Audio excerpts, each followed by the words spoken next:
Hello guys, this is a Molten Strike Rider build from the league start to the league end.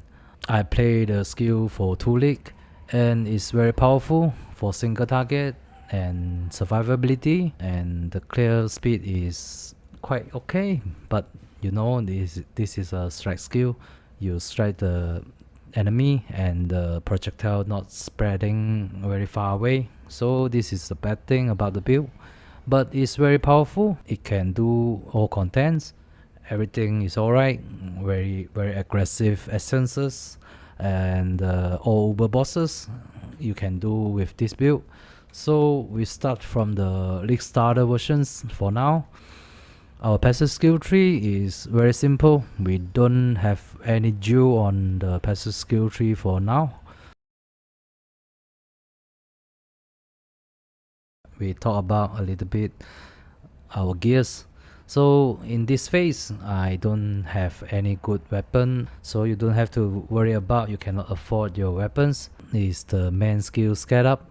We scale our base damage with ice spike and modern strike itself and angle. So I will quickly show the gem setup and the gears, and we will talk about the mechanic of the build later on.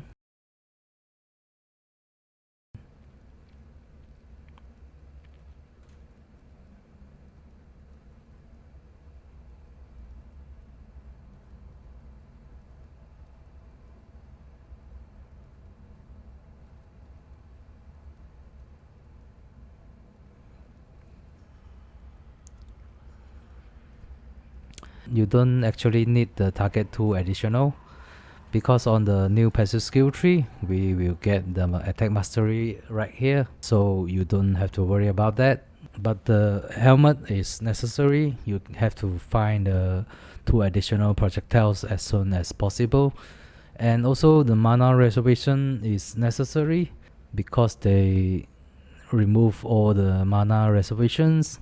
But don't worry, we still have solution for that. So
this is a new passive skill tree.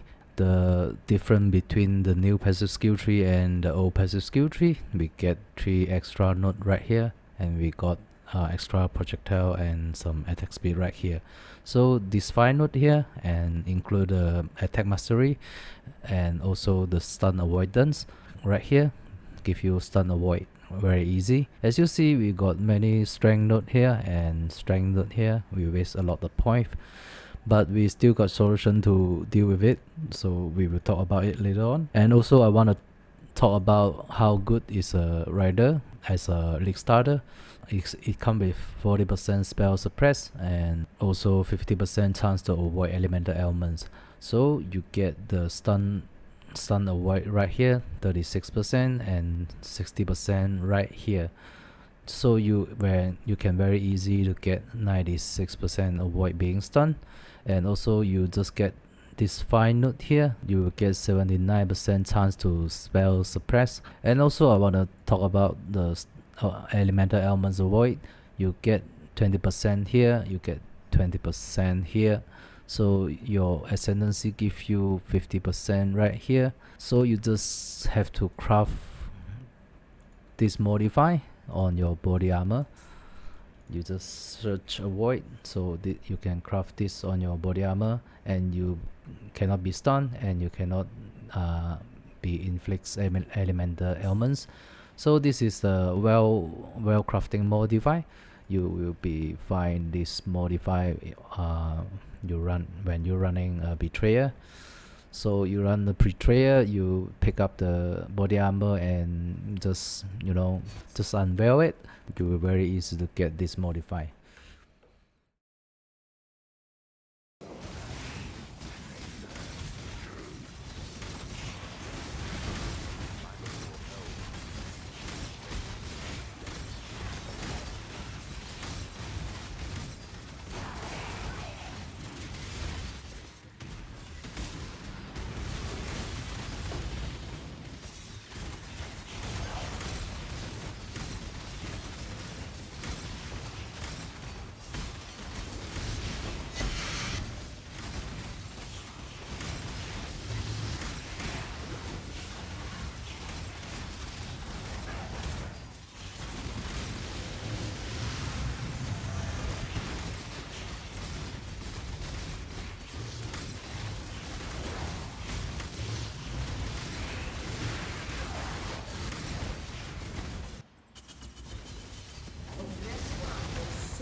So this is a no cluster jewel versions and is very simple passive skill tree. We will talk about a little bit our jewel slot. So this is watch your eyes, just get something about your auras, anger or precisions, but you don't want to get specific elemental damage modify like blah blah blah, gain physical as fire, gain increase fire, something like that. You don't want to get that. You want increase attack damage, you want increase attack speed, you want maybe you can get something about grace, something about anger, but you need to get increased damage or increased critical strike chance, critical strike multiply. The jewel slot here is I random craft on the POB. It doesn't matter, and you can get anything you like on this slot. The main reason for the leather pride is you gain many strength right here. Other than that, you can get something like double damage, maximum 45, intimidate. You have to know the melee critical strike chance doesn't help, and also the melee critical multiplier is no effect for our build. We don't get stun avoid right here now, so we get 36% right here, and you can scale your stun avoid with helmet, with essence craft, and also you can craft some in your body armor. Also you can do it with your flux right here. So you can also get something like this, the warlock modify, but I'm good with the flux, right? Like this. I have no problem for whole league run. Whole league is I play whole league, but I have no problem about that. So this is a thread of hope setup here. This is large ring, and this is how we gain our 45. You take this 2 node here, and you have to leech mana. You have to sustain your mana by this node here.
The living toy must enjoy our contest. So this is a cluster jewel versions. We just refund some point right here and do a cluster jewel setup. So you need fan of blade and forbidden jewel, and you get 3 additional projectiles right here in this setup. And also you get the same thing right here. Here we got 1 projectiles, and 1 from here, 1 from here. So you need to buy a cluster jewel like this. You at least need 1 mana reservations, either anger, either grace. The molten strike is a very powerful single target skill. Our attack speed is very fast. We can just chase back a little bit farming speed with our mobility.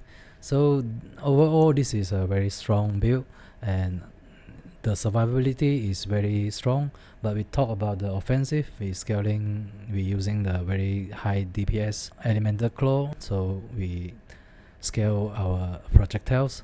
Like we got 12 projectiles now, and let's say you just hit 10 for each hit. So we can check out the POB right here. This is the Guardian DPS, 2.6 million for 1 projectiles.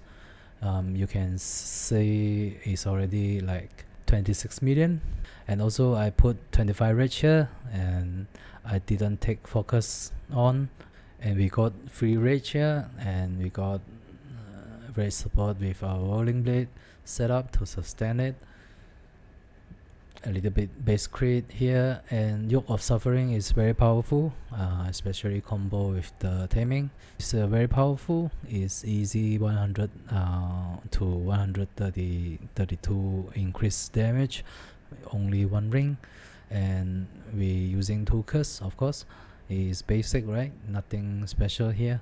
And Yoke of Suffering is actually not bad, but if you cannot afford your elemental resistances, you probably will change to another amulet. I think it won't be too bad. So if you want to push the build to very aggressive, very greedy way, you can buy a maximum frenzy charges ring and shield, and you can just +2 maximum frenzy charges. I don't do that way because there are too many unique items on my gears.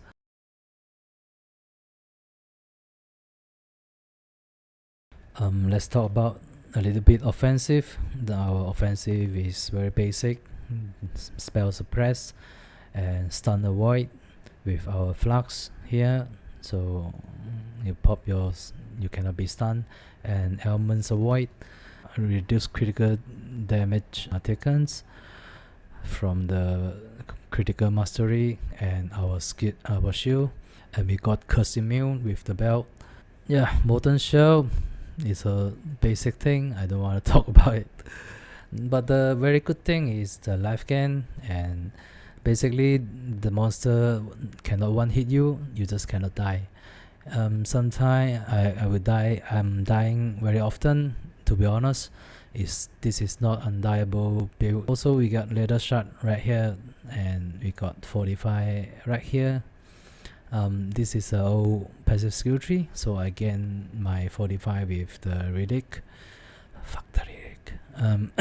Yeah, you cannot be inflict ailments, you cannot be stunned, you cannot be cursed, and you got ton of life regeneration, instant life leech, life gain. I mean, you cannot take critical, you can take maybe 20%.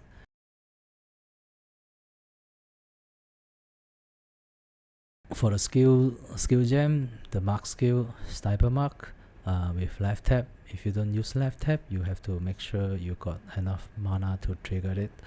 So the enlighten level 3 and angle grace precisions. So on the passive skill tree, we don't have any mana reservations, so you don't have to worry about the build will be outdated. We got the anger mana reservations from our unique medium jewel, medium cluster jewel, right, like here. This is very powerful. So blood and sand, it give 15% more damage. Flame dash, I'm using flame dash for forbidden sanctum, but I realized that you can debuff many things like the damage over times and something grabbing your leg make you moving really slow, and the damage over the chaos damage over time, you can just dash and you just debuff. It's very good mobility skill. Actually, I will still using it for next league. Gut skill, I think is quite fine for the next league. Will be nerfed a little bit, but not that bad, right? Berserk, you can use the berserk anytime, because after that you get hit, you use your flux, you gain back your rage. So when you meet the very aggressive essence, you just use your berserk and you just use everything to bust him down. You don't try to challenge him. Ancestral protectors and give us a attack speed boost, right? So we don't use war chief because the war chief don't increase our projectiles damage. So our mobility is set up here, and with rage support help us to sustain our rage. Our main skill is modern strike, awaken multi strike, so elemental attack, critical damage, add the lightning, trinity. And after league start, you need to upgrade your 6 link first, and also your claw first. So your glove must be at least have one additional nearby. The flux is magic flux. I don't use unique flux because it cannot sustain. The reason why I'm using these two flux here is I run the either of whole league. So either of they will buff their lightning damage and cold damage, sometimes minus your lightning resist and cold resist. So these two flux here is very good for against either of. I will make a more about the farming video recently or on the next league, and including how to defeat them, including how you survive them. So this is the video today. If anything I miss, please tell me below comment, and hopefully you got a good league starter. Enjoy the league. See you in the next one. Goodbye everyone.